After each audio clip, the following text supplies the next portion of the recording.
মাদারীপুর জেলার রাজৈর উপজেলায় পশ্চিম রাজৈর খেলার মাঠে মরহুম আব্দুল হামিদ ফকির ফুটবল টুর্নামেন্ট ফাইনাল খেলার অনুষ্ঠান অনুষ্ঠিত হয়েছে।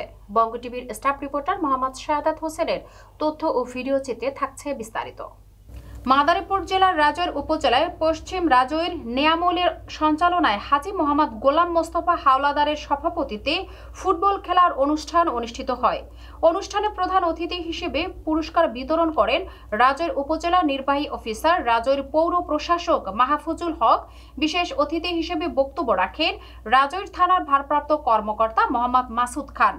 উপস্থিত ছিলেন রাজৈর উপজেলা বিএনপি নেতা শেখ মোহাম্মদ জাকির হোসেন, রাজৈর উপজেলা বিআরডিবি চেয়ারম্যান আবুল হাসান খান, রাজৈর উপজেলা শ্রমিক দলের সদস্য সচিব মোহাম্মদ ইলিয়াস সর্দার, মাদারীপুর জেলা জিয়া পরিষদের সভাপতি আজিজুর রহমান সহ সাধারণ সম্পাদক আমিনুল ইসলাম, রাজৈর উপজেলা মৎস্যজীবী দলের সভাপতি রাজু আহমেদ বাবুল, রাজৈর পৌর বিএনপি যুগ্ম আহ্বায়ক মাসুদ ফকির, সাবেক কমিশনার মহসিন ফকির, জিয়া পরিষদের দপ্তর সম্পাদক সোহেল, মাদারীপুর জেলা ছাত্রদলের সদস্য আরিফুর রহমান রুবেল, বিশিষ্ট ব্যবসায়ী মোশাররফ হোসেন, রাজৈর উপজেলা পৌরসভার মৎস্যজীবী দলের সভাপতি হিরো মোল্লা, রাজৈর উপজেলা পৌর বিএনপির আহ্বায়ক পান্নু শেখ।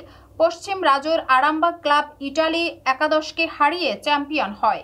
অতিথি চ্যাম্পিয়ন দলের হাতে একটি ফ্রিজ উপহার দেন।